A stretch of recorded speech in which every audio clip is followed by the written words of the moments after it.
It's Divas That Care Radio. Stories, strategies, and ideas to inspire positive change. Welcome to Divas That Care, a network of women committed to making our world a better place for everyone.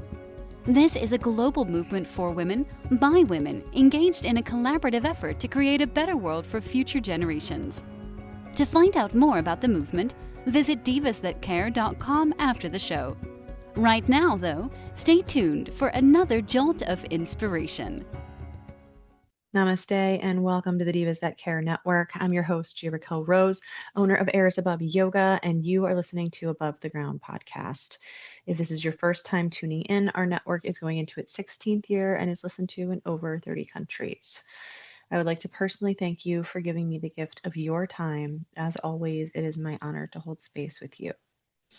And today we are going to talk about yoga asana, but we're going to do it a little bit differently. Today is a pretty triggering day. I'm going to go with triggering day. It's a wonderful day, but it's also a triggering day for many different reasons. And I just want to, unfortunately, touch on something that today is a day that affects everybody's life. And in addition to affecting everybody's life, it's also a day that, for me, has a direct association to another thing that affects more lives and I think that we are comfortable with, and is a natural evil of this world in and of itself. And I'm not going to get into the health debate of it, but as we are moving into May, it is a month of, we'll say, celebrations, right? But also it's a month of a theme, I should say, of facing our fears, right? Faith over fear, victory in the face of fear, however you want to coin that.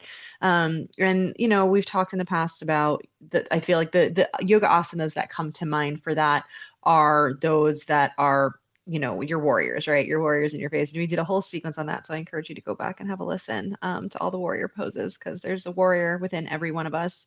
And that leads me to the thing that is a thread for many people, almost everyone, I would unfortunately wager. And that is a pretty unsavory, unwelcome guest, invader of our bodies, and that is cancer.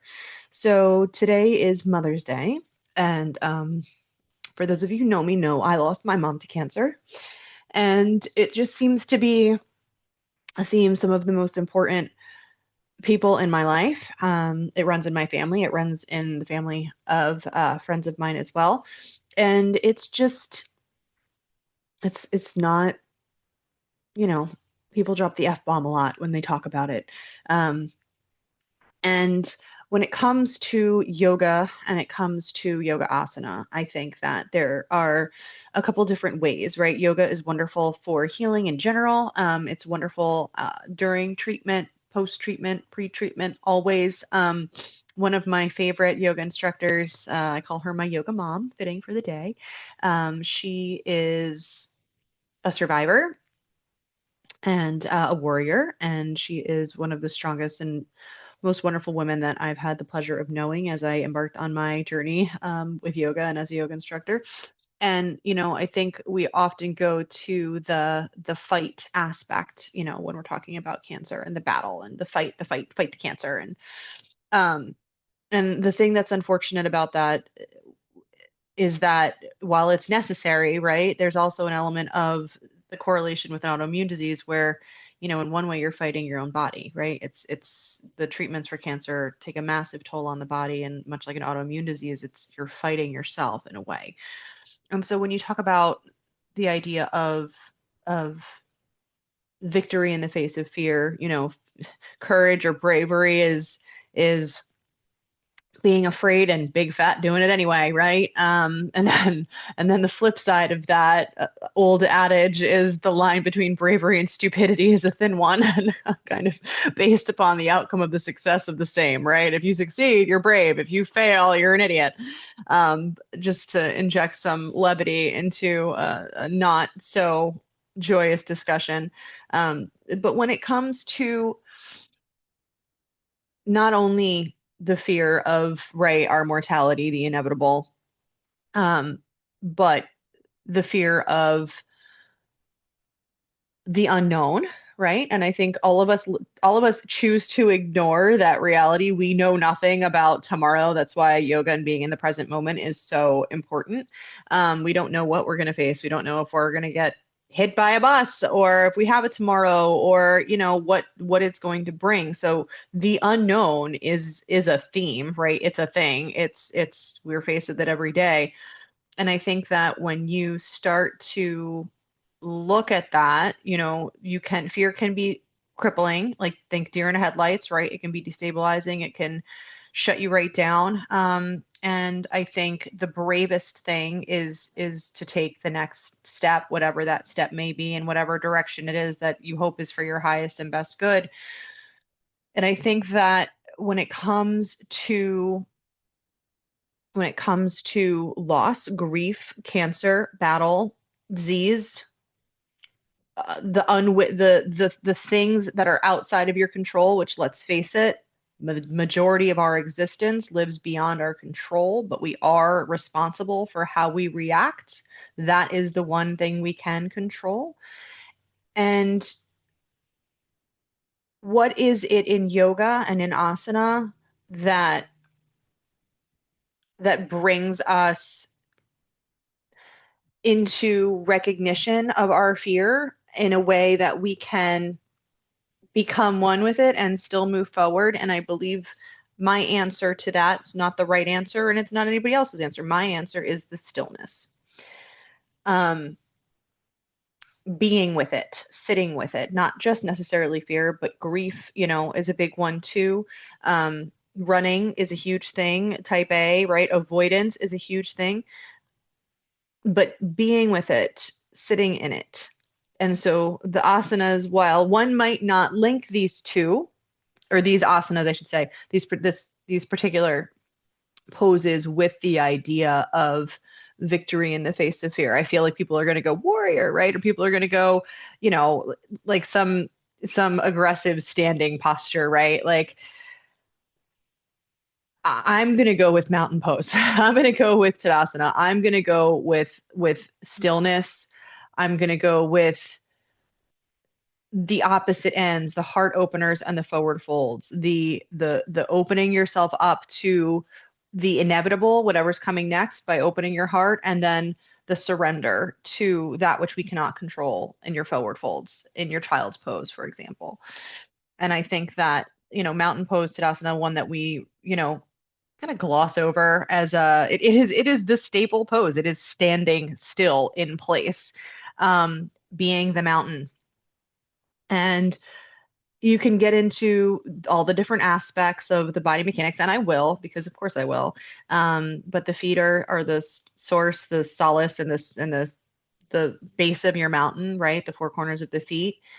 You actually are gently internally rotating your legs so that you have the feeling of your kneecaps being lifted, your quads are engaged, your lower back is releasing because you're allowing that rotation, which I talk about all the time for those ladies that have some lumbar unhappiness, or gentlemen that have lumbar unhappiness, or no gender, whatever you choose, whatever. If you have lumbar unhappiness, you will know.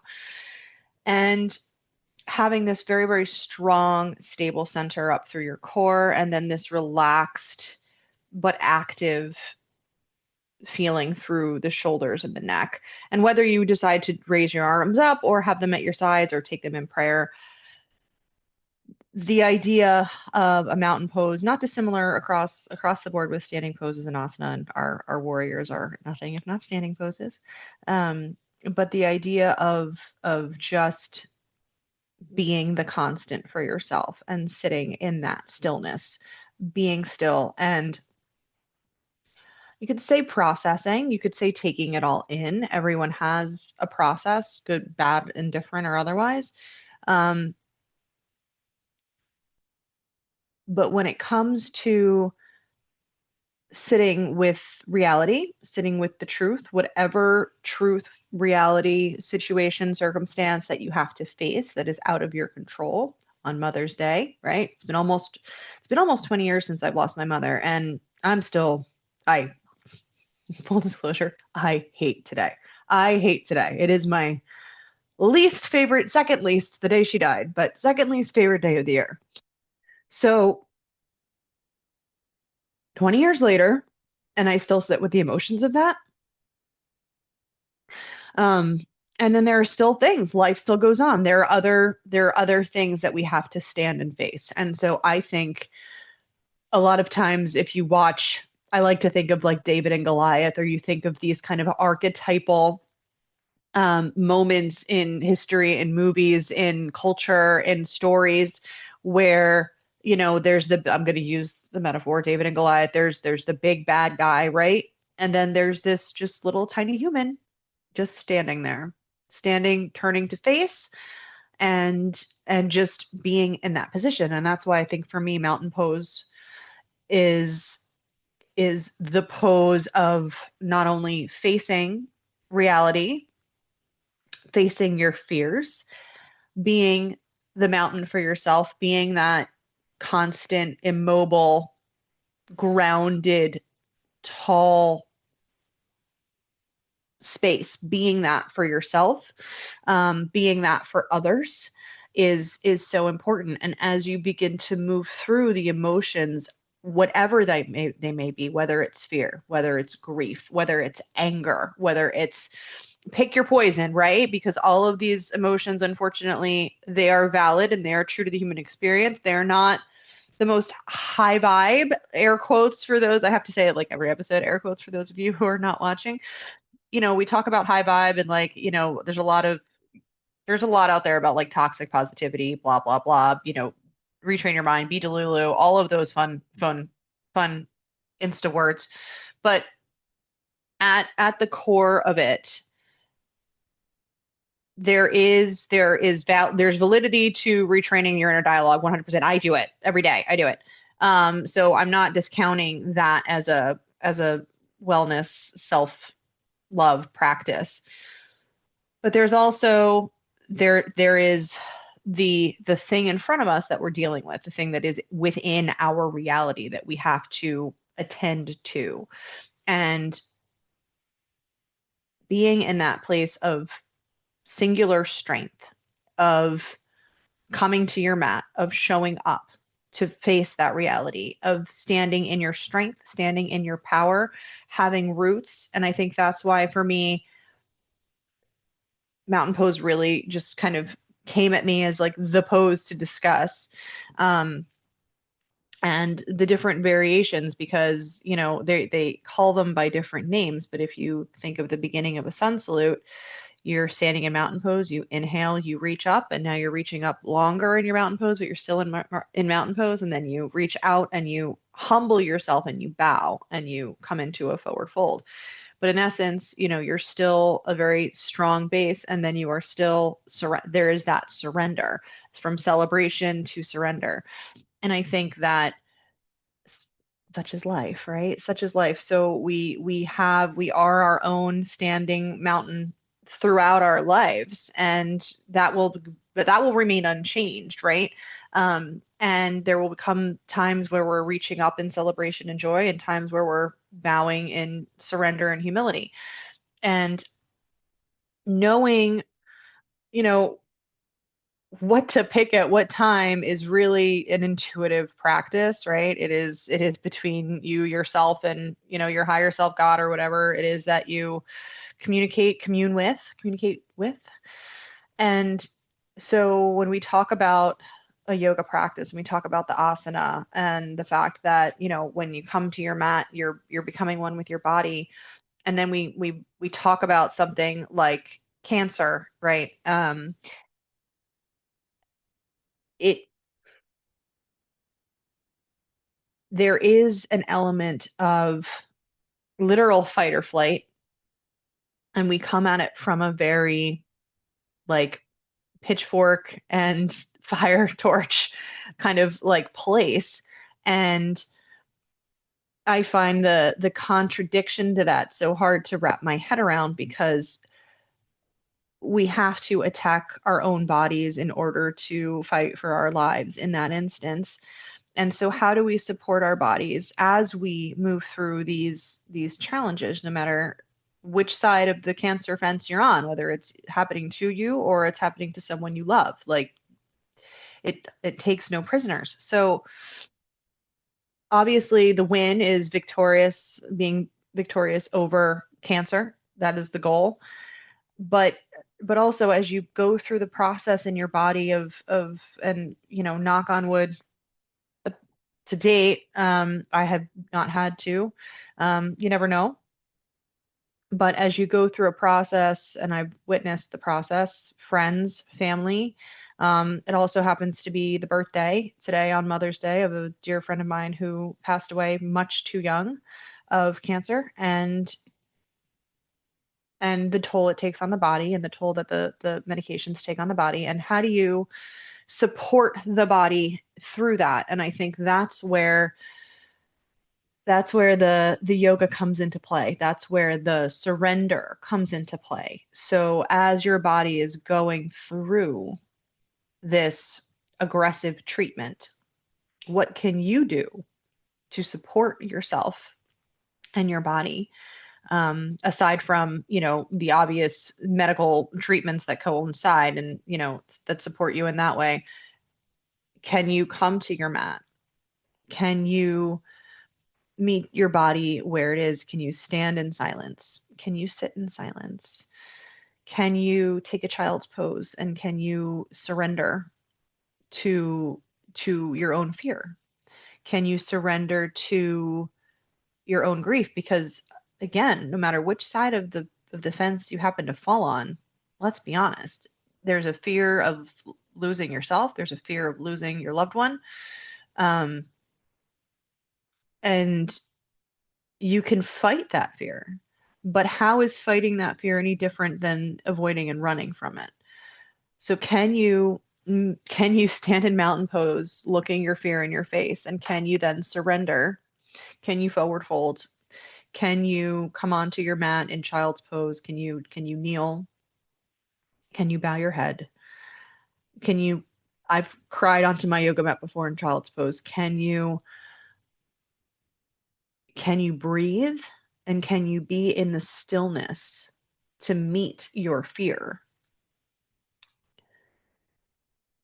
And maybe instead of looking at it as a fight, look at it as a form of union, becoming one with your fear, embracing it, surrendering to it. And this is not me saying you should surrender to your cancer. In no way am I saying that. But can you steal the power from the fear by embracing it, becoming one with it, and just allowing it to be? And in that way, overcoming it, potentially being, air quotes again, spoiler alert, victorious over it.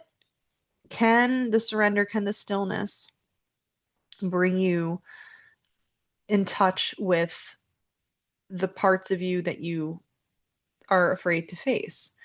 And can you ease the burden truly of that shock and awe? So when we talk about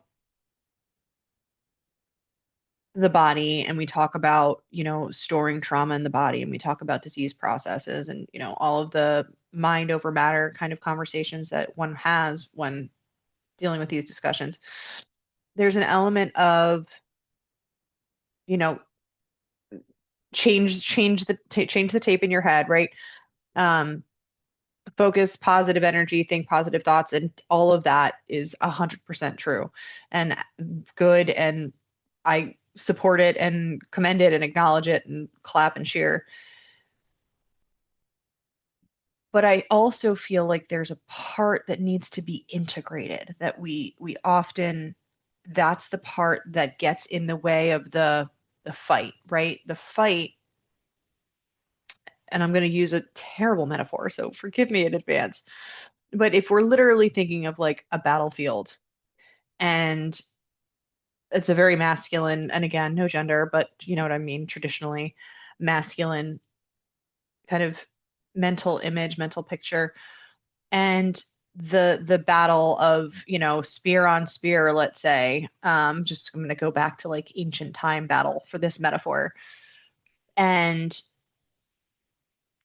the bloodshed and the pain and the angst and the the energy beating into itself versus, and again, mental image with me here. So go to your mind's eye, and the mental image that just came to my mind is, I believe it was the Vietnam War in the 60s that had that very, very, what would be now a viral image, of, you know, the hippie girl that puts the flower in the soldier's gun.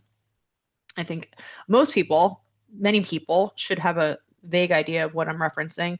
But what if two of those warriors at the front line put their spears down and embraced each other? And that's what I mean when I'm talking about not fighting your fear. The idea of not giving up the battle against the disease process, but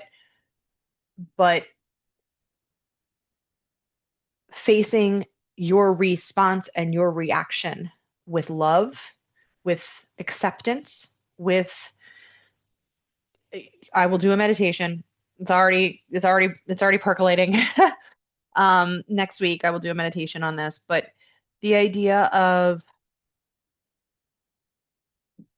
the, and I don't even, because it's not about the shadow self, right? This is actually nothing to do with the shadow self. Although you could argue that fear is an aspect of your shadow self that needs to be integrated, and you can make that correlation for this conversation as well. But I'm not talking about your shadow, because the shadow is usually like the negative parts of us that we avoid. This is, there's something in front of your face that is terrifying, right? You know, whether it's a natural disaster, for example, or a personal natural disaster, right? An earthquake in your body, right? Your body turning against you. Um, and and putting down the spear and hugging it. And that doesn't mean that you are loving your cancer away by any means. Again, F bomb cancer, 100%. But there's got to be there's got to be an internal conflict. And my only personal experience to date is the autoimmune disease, where I know that my body has turned on one of my organs. My immune system has turned on me, right? That's my only at all metaphor correlation that I can get into. And it's not the same. It's not the same at all. But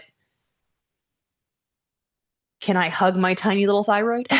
Right? Like, can in the acceptance, can you facilitate the healing process by being your own mountain pose? Can you facilitate the healing process by surrendering to the, air quotes again, reality of the situation? And that's where, like I said, the poses that for me equate to surrender are prone forward folds, like a child's pose. Um, Another pose that comes to mind for this specific, this con I don't want to say confrontational, but this standing in the face of, is hero pose, which is a rough one for the knees, a very, very rough one for the knees. But if you can practice, you can put a bolster under it. And hero pose is where you are actually kneeling and block, bolster, pillow. Your knees are ever so slightly wider on your hips, so you're almost sitting right in between your heels, which is where you would place a bolster, pillow, or block, and you would sit to relieve the compression of the knees. You would sit on that. And obviously, it's also called hero pose in English. um, and it's pretty aggressive on the knees, but um, it's a way of grounding and being very, very still. And in that stillness, you're mainly your quads and the tops of your feet. Your shins are releasing and opening and stretching, and you're breathing into it, and you're just, it's one of those, all yoga poses, you can just be in them and breathe, right? That is yoga. But some of them, to me, equate to this idea of standing tall, and you do in Hero, you lengthen very, very tall.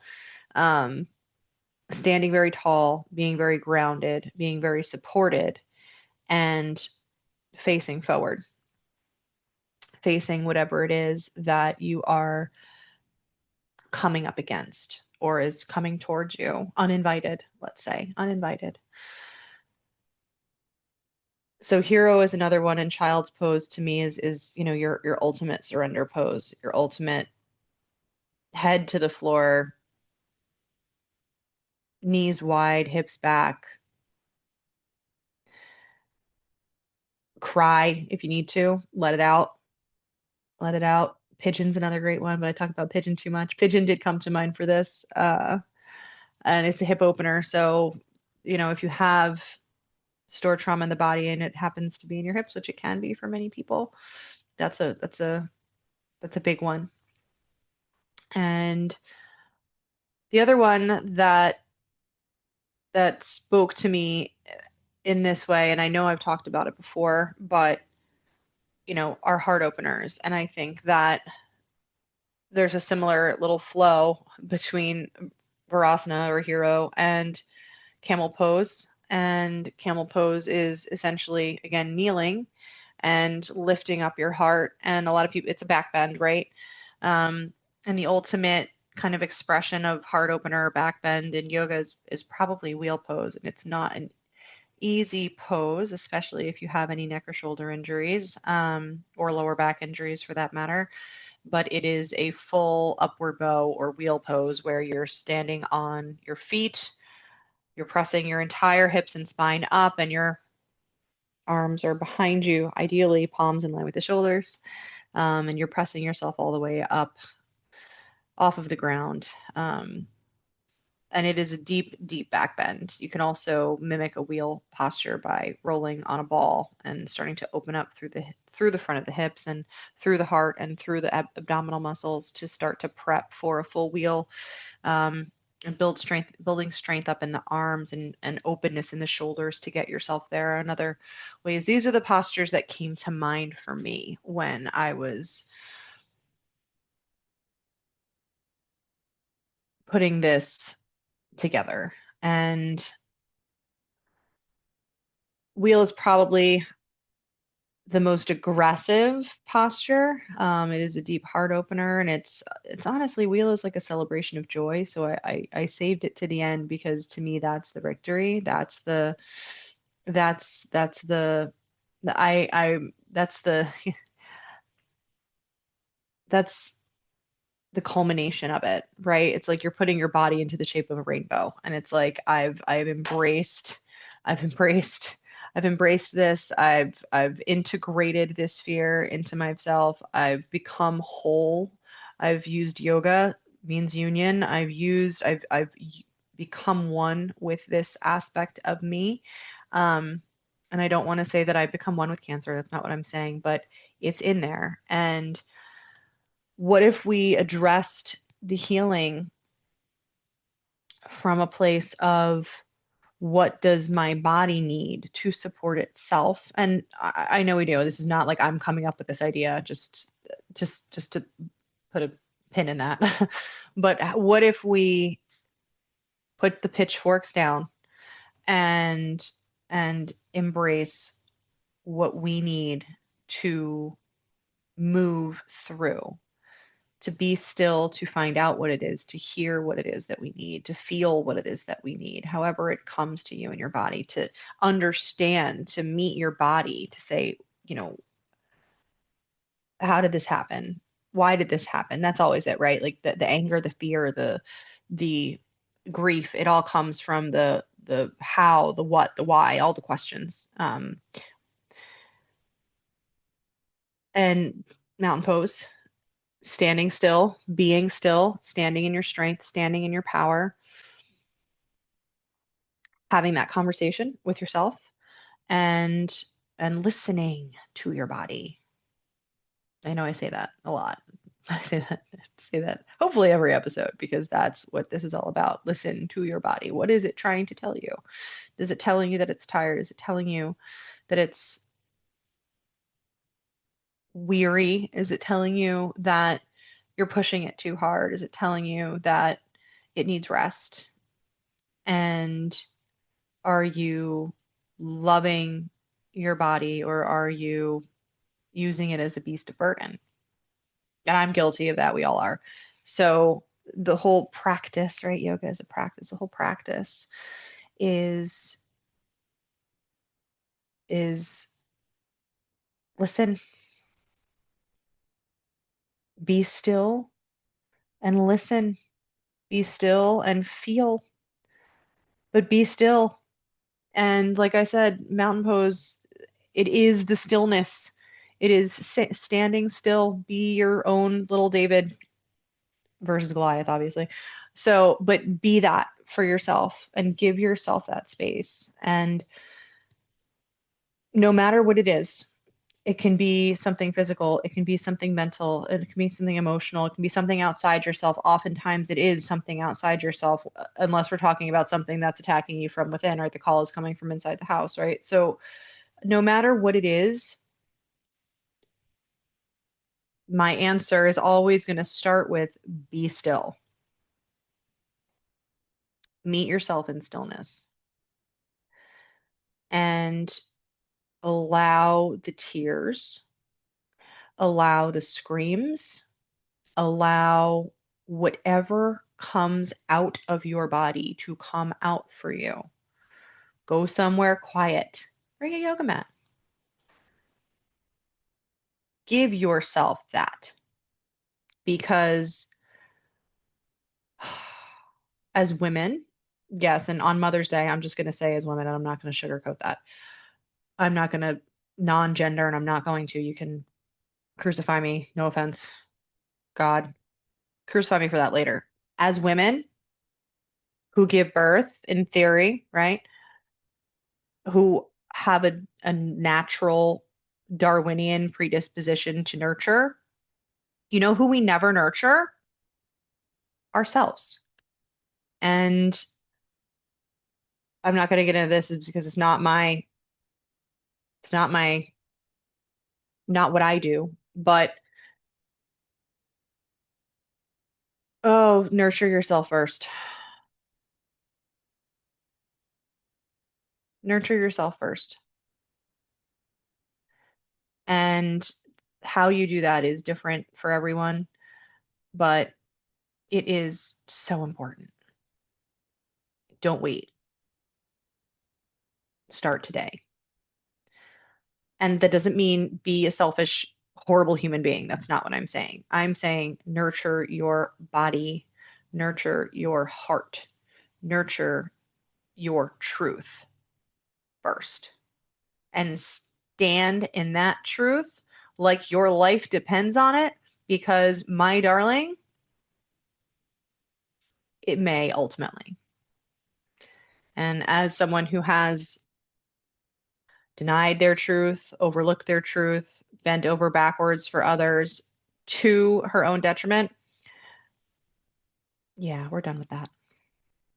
We're done with that. So on Mother's Day, for my mom, for all the moms, for all the daughters, and even for all the sons, and everyone in the middle, everyone in between, stand in your truth, be still, and listen to your body before your body screams in the only way it knows how to get your attention.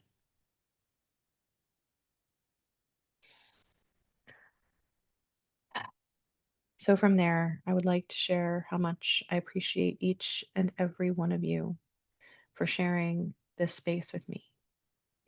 And if I may ask that you please feel free to share the same with your loved ones. For more goodness, follow me on all the socials at Above the Ground Podcast. and visit my website, airsaboveyoga.com. Don't forget to check out all of my amazing sisters at the Divas That Care Network and also any of my other episodes. You can find us on Spotify, Odyssey, Apple, Amazon, iHeartRadio, YouTube, or anywhere else that you feel guided. Again, my name is Gia-Raquel Rose, owner of Airs Above Yoga, and you are listening to Above the Ground podcast, where every day, even the crappy ones, is a good one. Thanks for listening. This show was brought to you by Divas That Care.